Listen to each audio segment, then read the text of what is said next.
The Rich Mind. A Money Mastery Audiobook. Welcome back to Money Mastery Audiobooks, the channel where ordinary people learn the extraordinary habits of the wealthy. Before we begin, if this is your first time here, hit that subscribe button and tap the like button below. It helps this channel grow, and it helps us keep bringing you the knowledge that can change your financial future. Now, sit back, relax, and let's begin. Introduction. Picture two people standing in the exact same spot. Same city. Same starting income. Same age. Same level of education. If you looked at their resumes side by side, you couldn't tell them apart. Fast forward 20 years, and their lives look nothing alike. One of them is financially free, building the life they actually want, calm about money in a way that seems almost unfair given how ordinary their starting point was. The other is still stuck. Still stressed. Still waiting for a raise, a bonus, a lucky break that never quite arrives. What happened? It wasn't intelligence. It wasn't opportunity. It wasn't even effort, necessarily, because both of them worked hard. What happened was invisible. It happened between their ears, long before it ever showed up in a bank account. This is the rich mind. Not a set of tricks. Not a magic formula. A specific way of thinking about money, risk, time, and opportunity that quietly shapes every financial decision a person makes, for better or worse, for decades. Here's the part most people never realize. The rich mind isn't something you're born with. It's built. Piece by piece, decision by decision, through habits of thought that can be learned by literally anyone willing to pay attention to how they're currently thinking about money, and willing to change it. This matters because most financial advice focuses entirely on the outside. Save more. Invest here. Cut this expense. Follow this budget. All useful. All incomplete. Because two people can receive the exact same advice, and one will apply it consistently for 30 years while the other abandons it within 6 months. The difference isn't the advice. It's the mind receiving it. Think about it this way. You could hand someone a perfect map, but if their internal compass is broken, they'll still wander off course eventually, no matter how good the map is. This audiobook is about fixing the compass. We're going to spend the next 6 chapters exploring exactly how the rich mind actually works. Not vague inspiration, but the real mental patterns that separate people who build lasting wealth from people who never quite manage to, regardless of income. We'll start with the single belief that shapes everything else, the way a person sees their own relationship to money in the first place. We'll look at how the rich mind handles fear, because fear quietly sabotages more financial futures than bad luck ever does. We'll explore how it thinks about time, a resource almost everyone misunderstands until it's too late to fully benefit from understanding it. We'll examine how it processes failure, because the difference between people who eventually succeed and people who quit usually isn't talent. It's how they interpret the setbacks along the way. We'll get into how it makes decisions, especially the small, invisible ones made dozens of times a day that quietly compound into an entire financial trajectory. And we'll close with how the rich mind protects itself, because building the right mindset once isn't enough. It has to be maintained against constant pressure from a world that often pulls in the opposite direction. By the end of this audiobook, you're going to understand exactly why two identical starting points can lead to two completely different destinations. And more importantly, you're going to understand exactly what to change in your own thinking, starting today. Let's begin. Chapter 1. The belief that changes everything. Every financial decision a person makes, no matter how small, is downstream of a single, deeply held belief. That belief is this. Do I see myself as someone who has money, or someone money happens to? This might sound like a strange place to start an audiobook about wealth.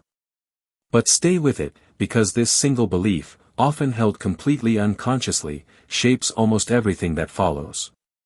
A person who sees money as something that happens to them experiences their financial life passively. A paycheck arrives. Bills go out. Whatever's left gets spent or, occasionally, saved. Decisions feel reactive. Something comes up, and money responds to it, rather than the other way around. A person with a rich mind experiences money differently. Not because they have more of it, at least not at first, but because they see themselves as the one directing it. Every dollar has a job. Every decision is made on purpose, not by default. This distinction sounds subtle. It is not. Consider what happens when an unexpected expense appears. The passive money mindset treats it as a crisis, something happening to them, often triggering panic, debt, or a scramble to cover the gap.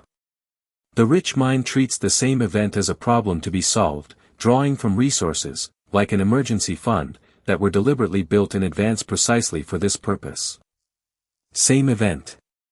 Completely different internal experience. And that difference in experience shapes the actual outcome.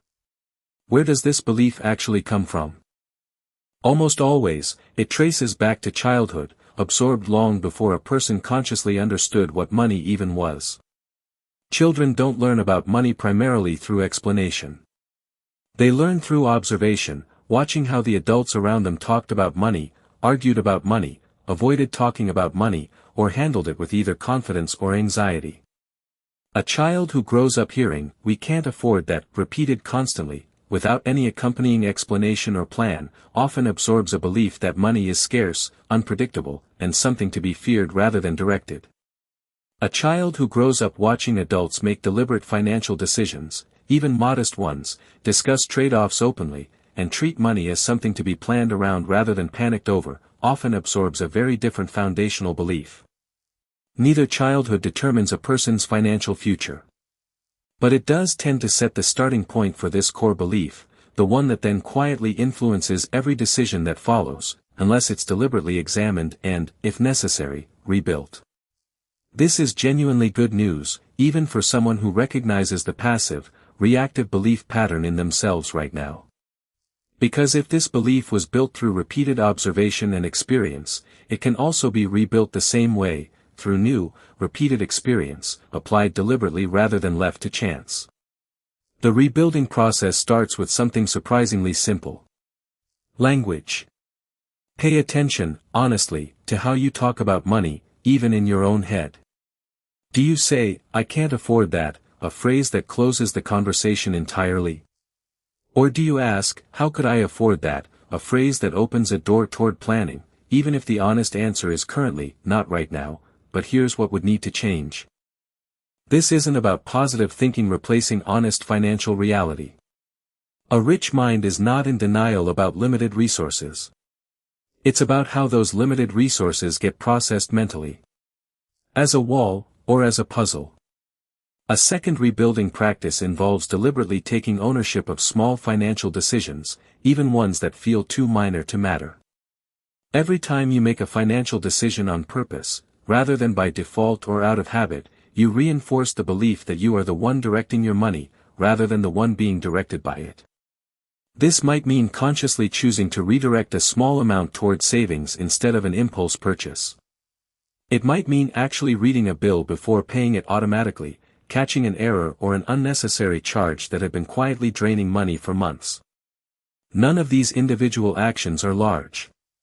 But repeated consistently, they retrain the underlying belief, the same way any habit gets built, through repetition rather than a single dramatic decision. The third rebuilding practice involves surrounding yourself, even loosely, with examples of the belief you're trying to build. This is part of why financial education, including audiobooks like this one, matters far beyond the specific information being shared.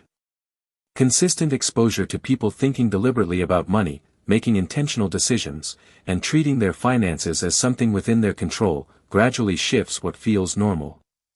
Beliefs are, in many ways, simply patterns reinforced by repeated exposure. Change what you're repeatedly exposed to, and the underlying belief eventually shifts along with it.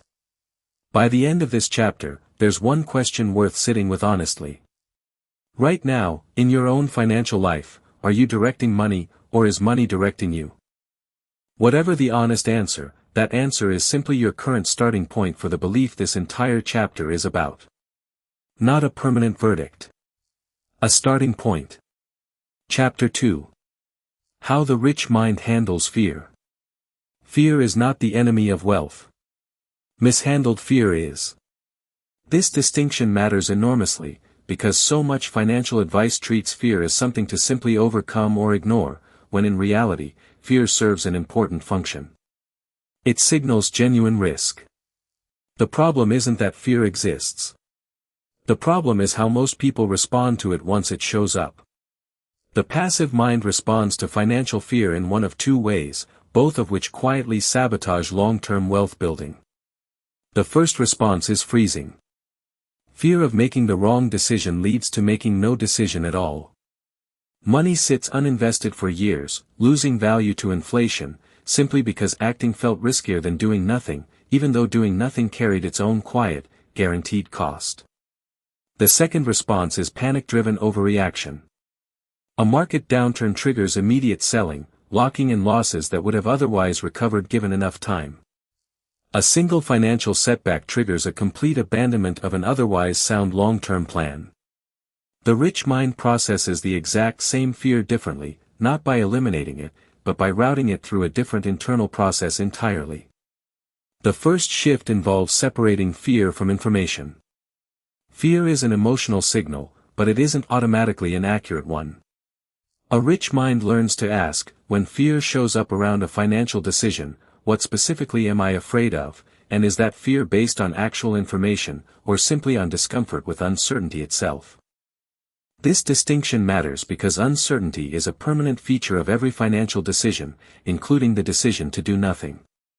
There is no version of managing money that eliminates all uncertainty. The rich mind accepts this rather than searching for an impossible guarantee before acting. The second shift involves understanding the specific difference between productive fear and unproductive fear. Productive fear points toward real, specific risk that deserves genuine attention. Concern about entering a highly speculative investment without understanding it, for example, is often productive fear, worth listening to and researching further before proceeding. Unproductive fear is vaguer, less specific, and tends to point backward toward comfort with the familiar rather than forward toward genuine risk assessment. Fear of investing at all, simply because it feels unfamiliar or because a parent once lost money in a downturn decades ago, is often unproductive fear, worth examining rather than simply obeying. The rich mind learns to pause, even briefly, and ask which category a given fear actually falls into, rather than reacting to all fear identically. The third shift involves preparation as the primary tool for managing fear, rather than avoidance. This connects directly back to the foundation discussed elsewhere on this channel. An emergency fund doesn't just protect against financial emergencies. It protects against the fear those emergencies would otherwise trigger, because the rich mind knows, concretely rather than hopefully, that a specific plan already exists for exactly this kind of situation. The same principle applies to investment decisions. A rich mind facing market volatility isn't relying purely on willpower to stay calm. It's relying on preparation done in advance, an understanding of historical market patterns, a long enough time horizon that short-term fluctuations matter less, and a plan built specifically to survive exactly this kind of moment.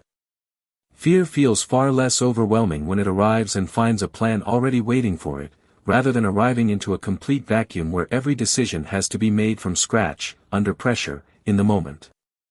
The fourth shift involves reframing fear itself as useful information about growth, rather than purely a signal to retreat. Almost every meaningful financial decision that eventually paid off, whether starting a business, investing consistently through a downturn, or negotiating for fair compensation, involved some degree of fear at the moment of decision. The rich mind doesn't treat the presence of fear as evidence that a decision is wrong. It treats fear as a nearly universal companion to meaningful action, present in nearly every significant step forward, rather than a reliable signal to stop. This doesn't mean every fearful decision should simply be pushed through regardless of the underlying risk. It means fear alone, without specific supporting information, is not sufficient evidence to avoid an otherwise sound opportunity. There's a final, quieter insight worth naming here. The rich mind understands that inaction carries its own risk, one that simply feels less immediate because it doesn't announce itself dramatically. Money left uninvested for decades out of fear of loss quietly loses real value to inflation the entire time it sits there, a loss that happens gradually and invisibly rather than all at once. The rich mind weighs this invisible, gradual risk against the visible, dramatic risk of market volatility, and frequently concludes that the visible risk, managed wisely over a long time horizon, is actually the safer long-term choice. Fear will never fully disappear from financial decision-making, for the rich mind or anyone else. But the rich mind has learned to work with fear rather than being controlled by it, using it as information rather than as an automatic command to freeze or flee. Chapter 3. How the Rich Mind Understands Time. Ask most people what their biggest financial obstacle is, and they'll name a number. Not enough income. Not enough savings. Not enough capital to invest. The rich mind understands something different. The biggest obstacle is rarely a number. It's a misunderstanding of time. Time is the one resource that behaves completely differently for the rich mind compared to the passive mind, and understanding that difference explains an enormous portion of why some people build significant wealth from modest incomes, while others with far greater income never quite manage it. The passive mind experiences time linearly. $1 today is worth $1 today, and $1 next year is worth roughly $1 next year. Under this framework, delaying financial decisions doesn't feel particularly costly, because the passage of time itself isn't seen as carrying any real financial weight. The rich mind experiences time exponentially, because it understands, deeply and intuitively rather than just intellectually, how compounding actually works. $1 invested today isn't simply $1 sitting somewhere, waiting. It's $1 that begins working immediately, generating its own returns, which then generate further returns of their own, in a process that accelerates the longer it's allowed to continue uninterrupted. This means, to the rich mind, a year of delay isn't simply a year lost. It's a year of compounding lost, and because compounding builds on itself, the true cost of that delay often turns out to be far larger than a single year's worth of contributions would suggest. This single shift in how time is perceived changes financial behavior in several specific, practical ways. The first change involves urgency around starting. The rich mind treats beginning an investment or savings habit as genuinely time-sensitive, not because of any external pressure, but because it understands that the engine of compounding needs time above almost everything else to produce meaningful results. Waiting for a better moment to start, a higher income, a clearer plan, more available capital, is understood as directly costly, not simply neutral. The second change involves patience once that habit has actually started. Here's where it gets interesting, because the rich mind's relationship with time isn't only about urgency. It's also, paradoxically, about extraordinary patience once the process is underway. Because the rich mind understands that compounding accelerates over time rather than progressing at a constant rate, it doesn't expect the early years of any wealth-building effort to look dramatic. It understands, going in, that the visible results will lag significantly behind the actual underlying progress, sometimes for many years, before the curve begins bending upward noticeably. This understanding prevents a specific, common mistake. Abandoning a sound long-term strategy simply because the early results look unimpressive. The passive mind, expecting time to behave linearly, often interprets slow early progress as evidence the strategy isn't working. The rich mind, understanding the exponential nature of the process, interprets that same slow early progress as entirely normal, even expected. The third change involves how the rich mind evaluates trade-offs between present and future value. Nearly every financial decision involves some version of this trade-off. Spend now, or invest for later.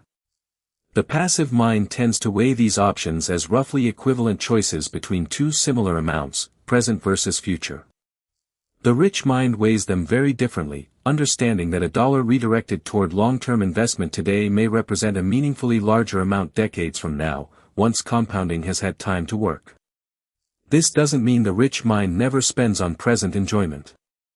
It means those decisions are made with a clearer, more honest understanding of what's actually being traded away in the process. The fourth change involves how setbacks are processed within a time-aware framework.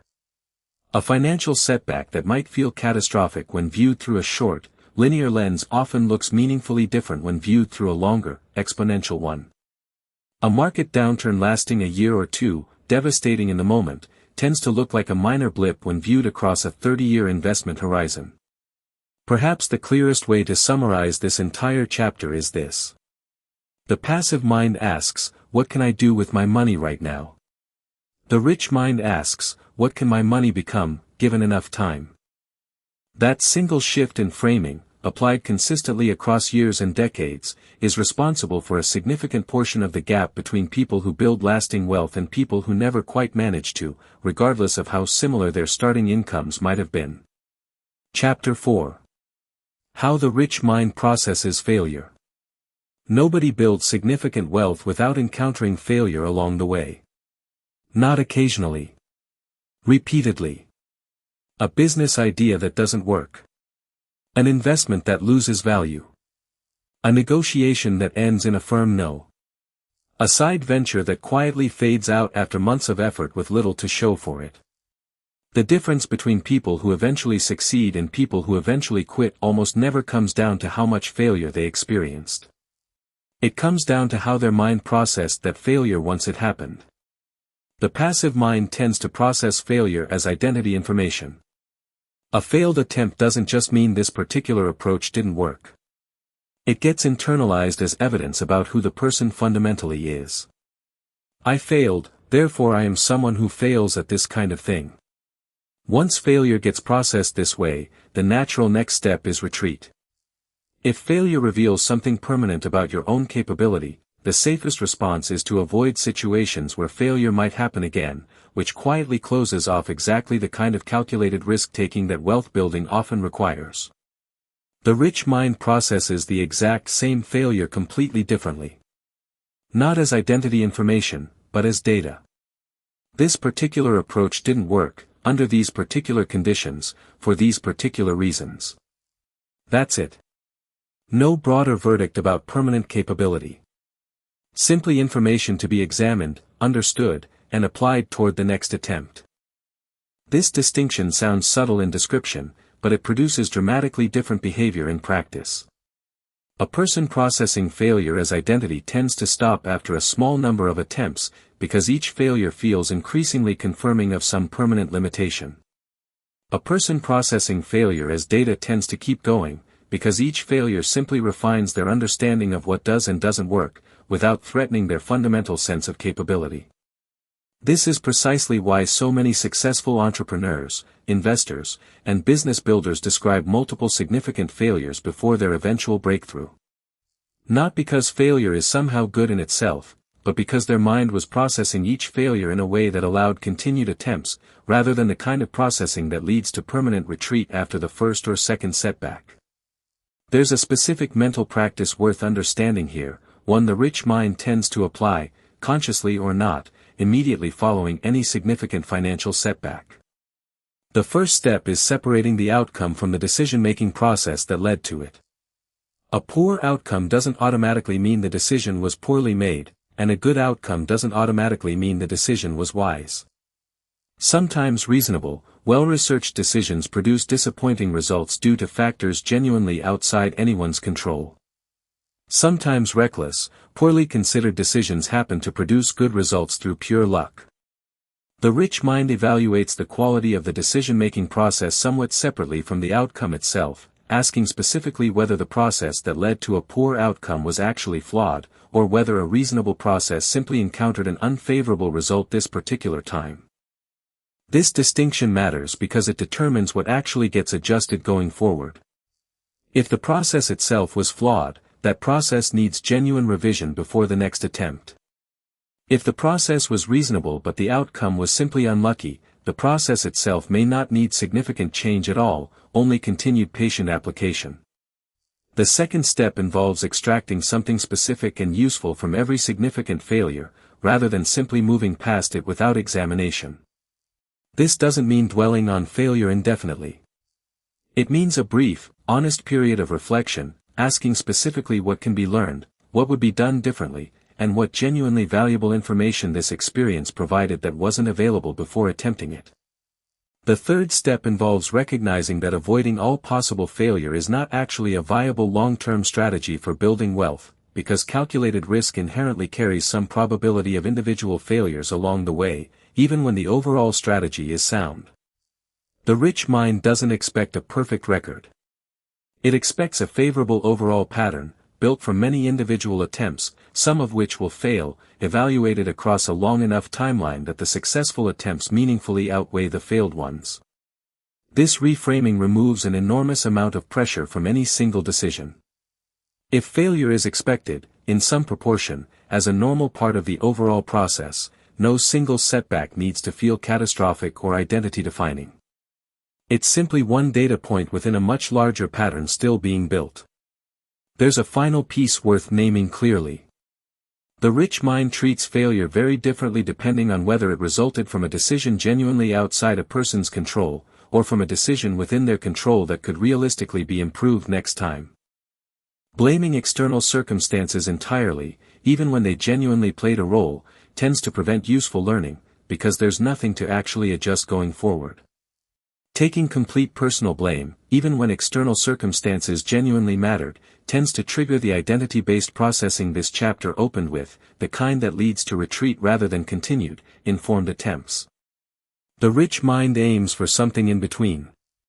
Honest acknowledgement of what was within control, genuine learning from that portion specifically, and a clear-eyed recognition of what wasn't within control, released without excessive self-blame. This balanced processing of failure, applied consistently over years, is precisely what allows continued attempts long enough for calculated risks to eventually pay off, exactly as compound growth requires enough time to eventually produce its most meaningful results. Chapter 5. How the Rich Mind Makes Decisions. Most financial outcomes aren't determined by a handful of dramatic decisions. They're determined by thousands of small, seemingly insignificant ones, made almost automatically, day after day, year after year. This is where the rich mind and the passive mind diverge most dramatically, and most invisibly, because these small decisions rarely feel significant in the moment they're actually being made. Consider a simple example. A modest, unplanned purchase, small enough that it doesn't feel worth thinking carefully about. The passive mind processes this decision quickly, almost unconsciously, based largely on immediate impulse.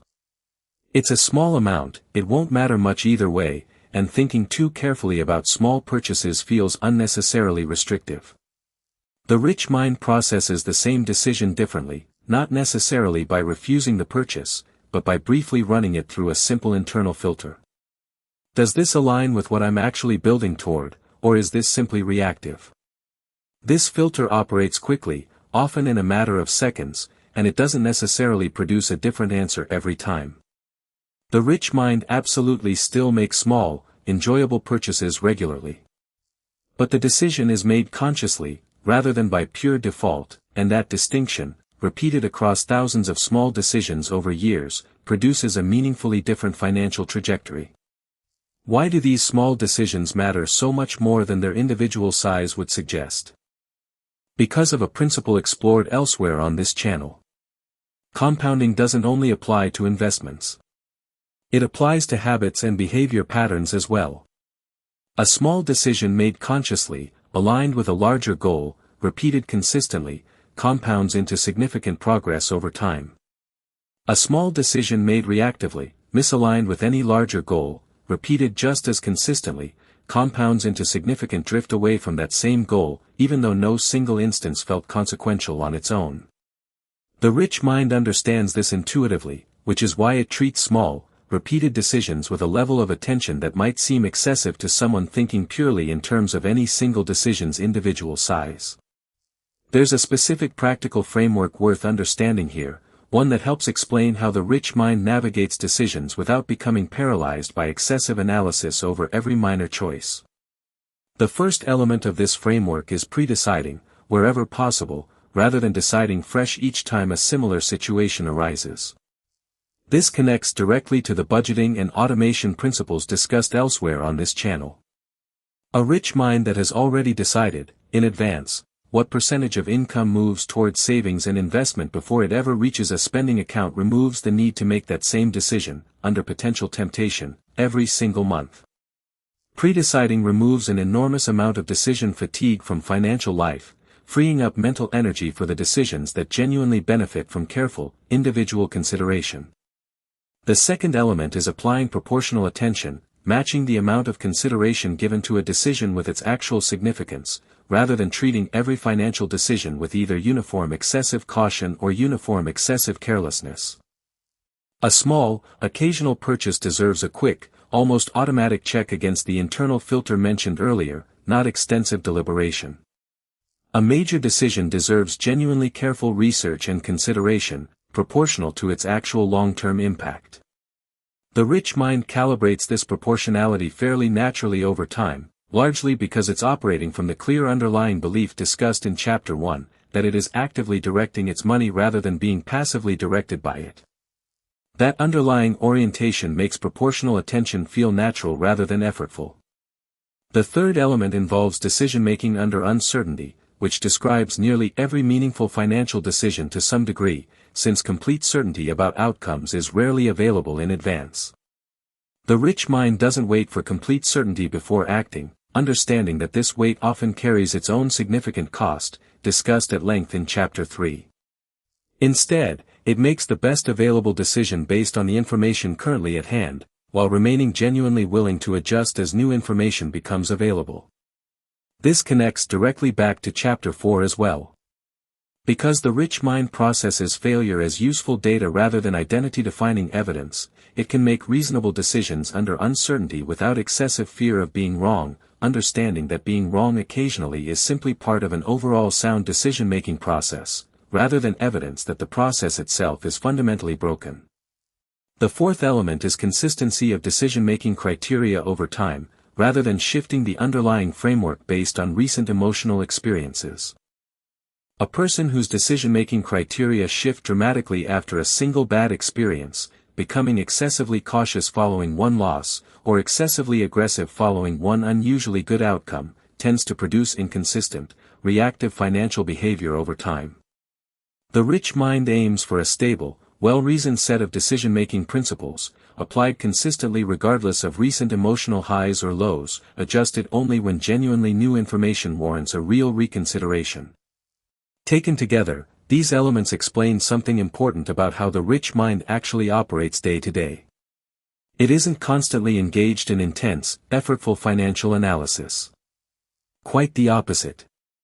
Because so much of the framework is established in advance, through pre-decided habits, proportional attention, comfort with reasonable uncertainty, and consistent underlying criteria, most day-to-day financial decisions actually require relatively little active mental effort. The effort was front-loaded, invested once in building the framework itself. What remains, day to day, is simply the quiet, consistent application of that framework, repeated so many times over so many years that it eventually stops feeling like a decision at all, and simply becomes how a person naturally operates. Chapter 6. Protecting the Rich Mind. Building the rich mind described throughout this audiobook is genuinely possible for anyone willing to do the work. But there's an important truth worth naming clearly as this journey nears its conclusion. Building it once is not the same as keeping it. The world a person lives in constantly exerts pressure in the opposite direction, and understanding these pressures, along with specific ways to defend against them, is what allows the rich mind to remain intact across an entire lifetime, rather than gradually eroding under sustained outside influence. The first pressure worth naming is constant exposure to consumption-driven messaging. Advertising, social media, and cultural narratives are, in enormous volume, specifically designed to trigger exactly the kind of reactive, impulse-driven financial behavior the rich mind works to move away from. This pressure is not occasional. It's nearly constant, embedded throughout daily life in ways that are easy to underestimate precisely because of how normalized they've become. The defense here isn't complete isolation, which is neither realistic nor necessary. It's conscious awareness, recognizing this pressure for what it actually is when it appears, rather than absorbing it passively as neutral background noise. The second pressure is social comparison, discussed briefly in an earlier audiobook on this channel, but worth revisiting specifically as an ongoing threat to a rich mind already built. Watching others make visible lifestyle upgrades creates a quiet, persistent pull toward matching that visible standard, regardless of whether doing so actually aligns with your own specific financial goals and timeline. This pressure rarely announces itself dramatically. It tends to accumulate slowly, through repeated small moments of comparison that gradually shift what feels normal or expected. The defense here involves deliberately, periodically reconnecting with your own specific reasons for the financial path you've chosen, the reasons discussed back in the very first chapter of this audiobook, rather than allowing external comparison to quietly redefine what success is supposed to look like. The third pressure is emotional volatility during genuinely difficult financial periods, whether a personal setback or a broader downturn affecting nearly everyone simultaneously. Even a well-built rich mind experiences real stress during these periods. The goal isn't to eliminate that stress entirely.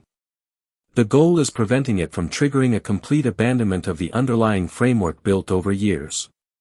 The defense here connects directly back to Chapter 2. Preparation, done well in advance, remains the most reliable tool for managing fear when it inevitably arrives.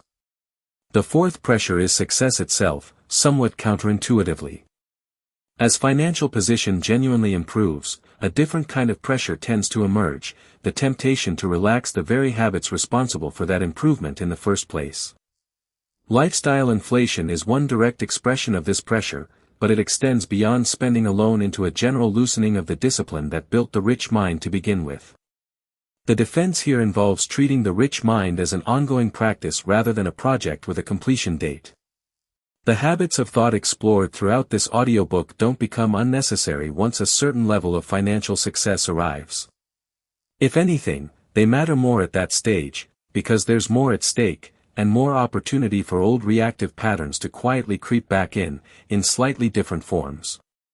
The fifth and final pressure worth naming is isolation, the simple absence of any ongoing reinforcement for the beliefs and habits this audiobook has covered. A rich mind built in isolation tends to gradually drift back toward whatever default patterns were most familiar before the work began. Beliefs and habits require some degree of ongoing reinforcement to remain stable over long periods of time, especially when surrounded by an environment that frequently pulls in the opposite direction. The defense here is straightforward, and it's precisely why channels like this one exist. Continued, deliberate exposure to reinforcing ideas, whether through ongoing learning, community, mentorship, or consistent content that keeps these principles active and top of mind, provides exactly the kind of reinforcement that keeps a rich mind stable across years and decades. Building the rich mind is not a single event completed once and then permanently secured. It is an ongoing practice, requiring periodic attention and reinforcement, in exactly the same way physical fitness requires ongoing maintenance rather than a single successful training period followed by permanent results.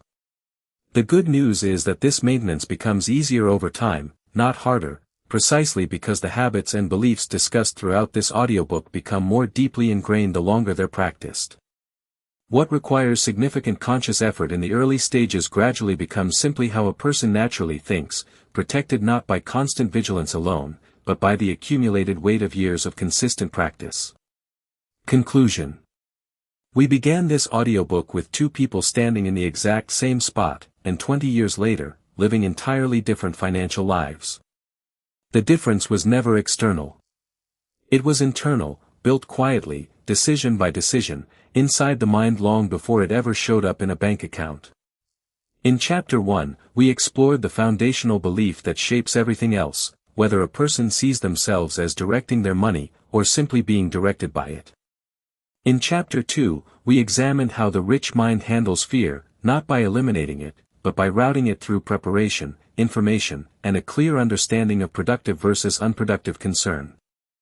In Chapter 3, we explored how the rich mind understands time, treating it as an exponential force rather than a linear one, which reshapes both urgency and patience simultaneously.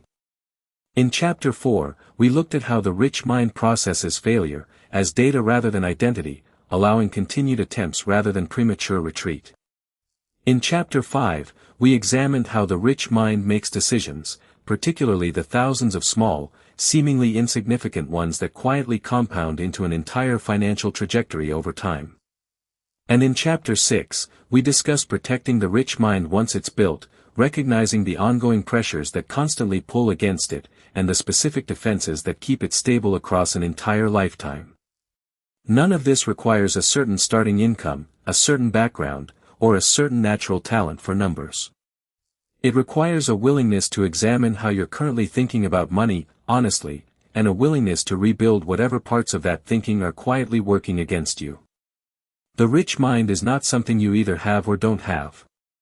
It's something you build, the same way anyone builds any meaningful skill, through consistent, deliberate practice over time. You now understand exactly what that practice actually looks like. If this audiobook added value to your life, please make sure to like this video and subscribe to Money Mastery Audiobooks for more content just like this. We release new audiobooks regularly, all designed to help you master your money, master your mindset, and build the life you actually want. Thank you for listening, and we will see you in the next one.